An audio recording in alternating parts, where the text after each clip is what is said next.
Hi, this is John Rowell for the Rowell Report. Today is Wednesday, November 26, 2025, and the truth is that Europe really has no cards. They have no real influence on the proceedings of the um, Russia, Ukraine, United States peace negotiations, and the more they talk and the more they express their frustration, their anger, and their demands, the more they show that they have no cards at all.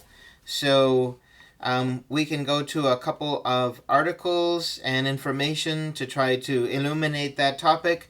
First, we have The Guardian, and that is from today, the 26th of November. And by the way, if you like this video and watch any amount of the video, please hit the like button and share, subscribe. That helps this channel grow. I appreciate your support. Anyway, we have Ursula von der Leyen, the ex-German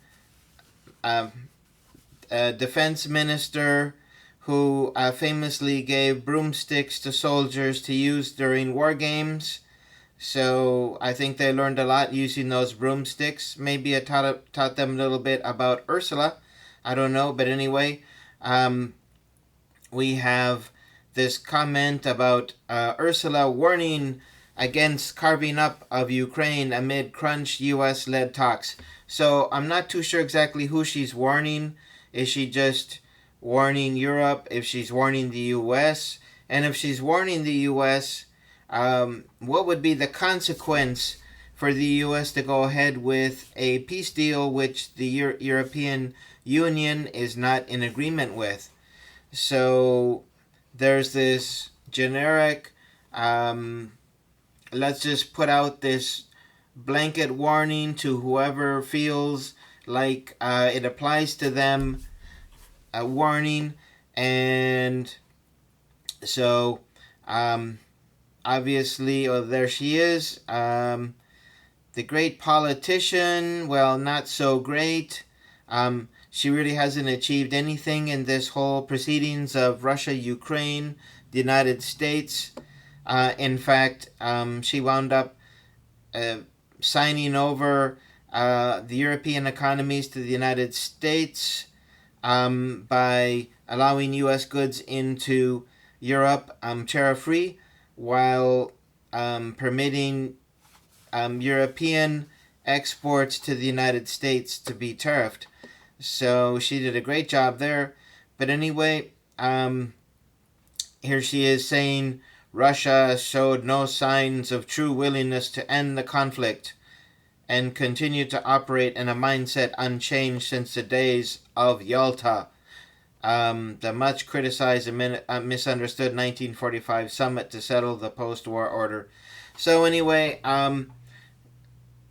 she is beckoning to earlier times with the Soviet Union. Of course, Russia is not the Soviet Union, has nothing really in common except some geographical similarities, but everything else is completely changed.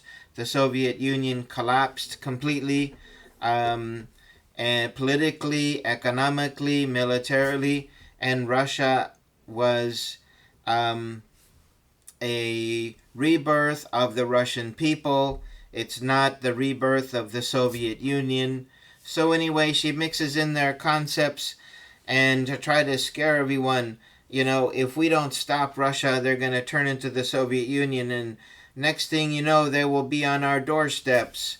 So this game of trying to create fear, panic among the European populations probably works with a good number of them, but certainly those who are on the EU payroll or in some way connected to the EU narratives are going to be pushing all this these ideas that Ursula puts out and calling her, you know, a political dynamo, a leader, someone who gets it right, blah, blah, blah. So anyway, here is Ursula. She is the number one, and despite all her efforts, she has not been able to impose herself in the proceedings of the peace deal. And so that is about Ursula. And now we have the Chatham House, which is talking about Europe's last chance to stand up for Ukraine. So um, the we've had 11 meetings, 11 summits of the Coalition of the Willing, and that is among many different countries, but the main powers is France, UK, and Germany, and they have financial power, but they don't have the industrialization for military equipment. They don't have the numbers of soldiers needed. They don't have the soldiers trained. They don't have, they're not formed in battalions and all the different levels that the military sets up for their infrastructure.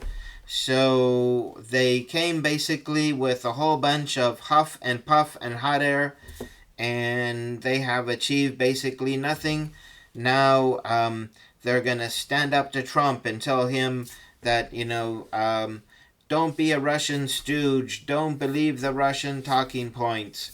So that is basically from three countries that controlled vast empires. Now they're sitting in a corner throwing out hot air and long discourses that lead nowhere.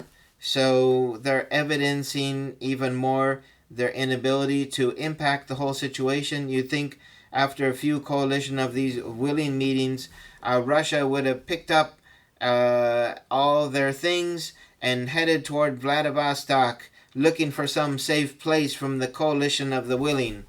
But I think there's a few people in Russia that figured out the coalition of the willing is just the expulsion of hot air, just rhetoric, just ideology, and just generic statements about humanity, about countries, about territory. So initially what Zelensky was hoping for was that they would be putting boots on the ground somewhere, maybe towards the Polish border, but inside Ukraine, possibly in the Odessa area, away from the fighting, away from the front lines. But anyway, we haven't seen any of these countries officially place European soldiers in Ukraine, although we know that there are large numbers of NATO soldiers in Ukraine. There's the Polish soldiers. They were getting frontline experience. We have, French, German, and Czech troops, and they were manning their military equipment that was going to take too long for the Ukrainians to learn. So they are there, and they've had large numbers of casualties, although that never makes the news. But anyway, the point is, unofficially, they have troops there, but officially, they're too afraid to back up those troops and say, hey, we got troops on the ground already, we're doing that. So they're too afraid to even come out and say that. So here we have on the screen, we have Keir Starmer, Emmanuel Macron, we have Friedrich Merz, and they all just like to sit around and talk and throw out nice rosy ideas that don't work. Plan, some military operation with troops they don't have, with military equipment that they don't have, with plans that they don't have. I mean, they don't even announce exactly what they're trying to achieve, what they want to do, what resources they have to achieve it. So anyway, we're all getting very tired, not only of Ursula, but also of the coalition of the willing and these European countries who think that, well, they used to be able to push people around quite easily. Now, I don't think anyone in the United States is even listening to them. At least they may connect once in a while just to keep them in check, make sure they don't do anything totally irrational. but anyway, the European number one, Ursula von der Leyen, has really achieved nothing. She's more like an army of she's like an army of one member of the coalition of the willing. So she's got her own coalition all by her lonely, and she will come out and make these long-winded, effusive statements that mean nothing, that do nothing, that impact no one. And then we have the coalition of the willing, again, really incapable, almost inept. They don't have a good handle over what resources they could actually maneuver to help Ukraine, other than just sending them equipment that they don't know how to use, or that they use poorly and is destroyed within a week. So again, total failure. And however, we don't have a single moment more illustrative of the uselessness of the Europeans in this whole situation, other than Marco Rubio refusing to meet with Kaja. So here we have this video. I'll leave a link below in the description box. But anyway, here we have from the Hindustan Times, Marco Rubio snubs Kaja. So poor Kaja, she's the number two, and so she can't get anywhere with the United States. Ursula can't get anywhere with the United States. The coalition of the willing, they just repeat this same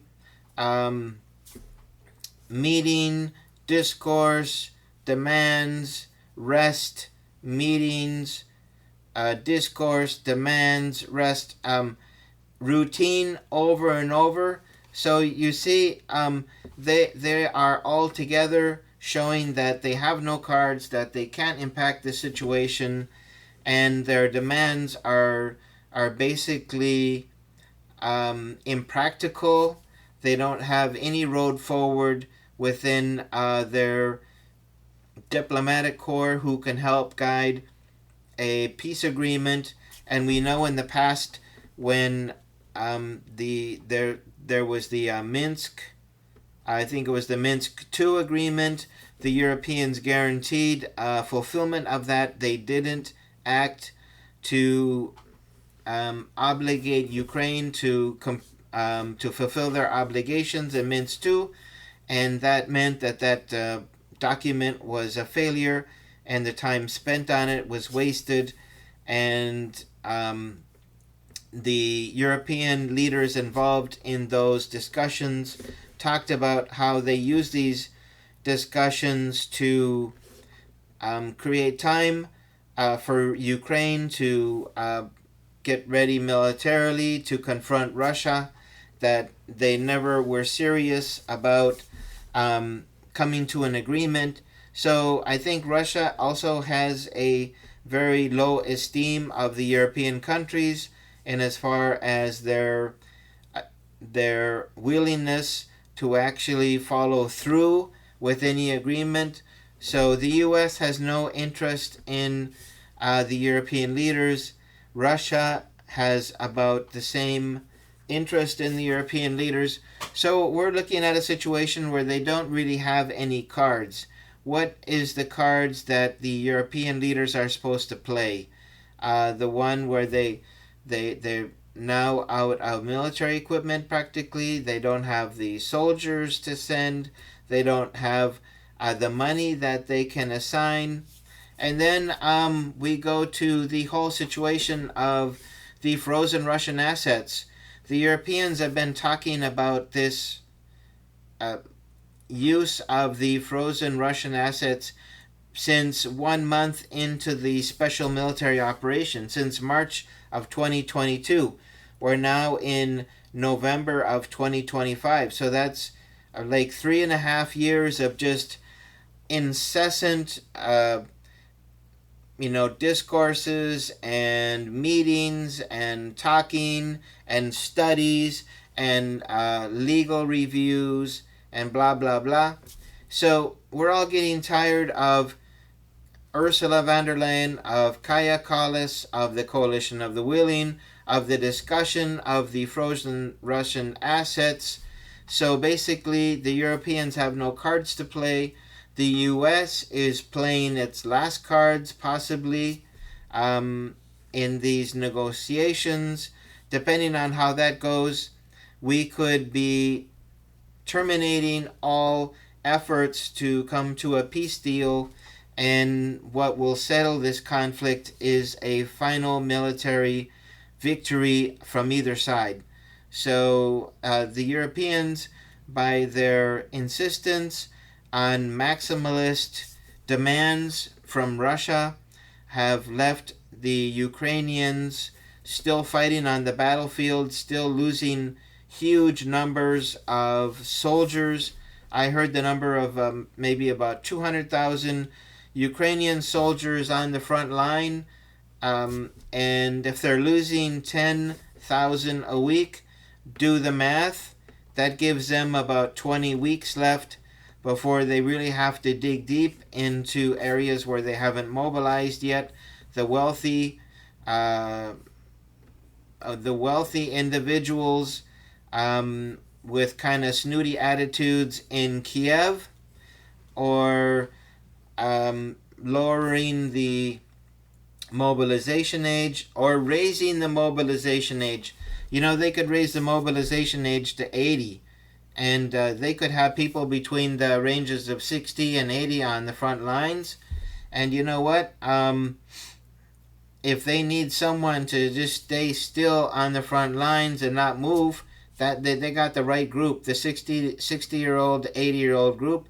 They're not going to move very fast, so you could put them in a trench or in a basement, and they're probably not going to move very fast.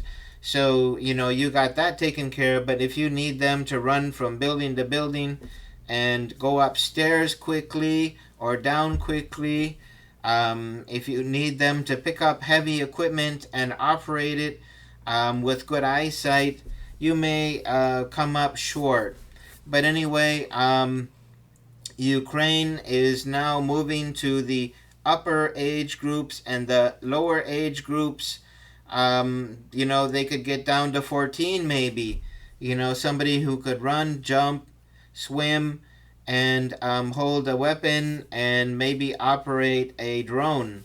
So anyway, Ukraine is in a really difficult position. The Europeans aren't helping them by not coming to a realistic peace deal which respects who is the winning side in this conflict, which is Russia. Ukrainians will just continue to go to their deaths, basically in large numbers, as the Russian steamroller moves towards Zaporizhia and moves towards the Dnieper River and moves toward what would be the last phase of this conflict, which is the military collapse of Ukraine and Russia rolling through the streets of Kiev. So if the European leaders and the United States don't want to see Russia with a victory parade on the streets of Kiev, they're going to have to get off of their maximalist demands for Russia and decide to I think they need to start talking about the 8 oblasts, including Odessa and Kharkiv. They need to take off the table the idea of reparations, of war crime trials, because this is many of the accusations are just based on flimsy or non-existent evidence. So the Europeans have to start dealing in reality. But if they don't, they will just continue on, and the United States will get tired of them. Russia will get tired of them. They will be ignored, and they will be like um, you know, a child who wants to be wants to be hugged on Christmas and by grandpa, and grandpa is just tired of this incessant, tugging on his pant leg, or shouting from a distance.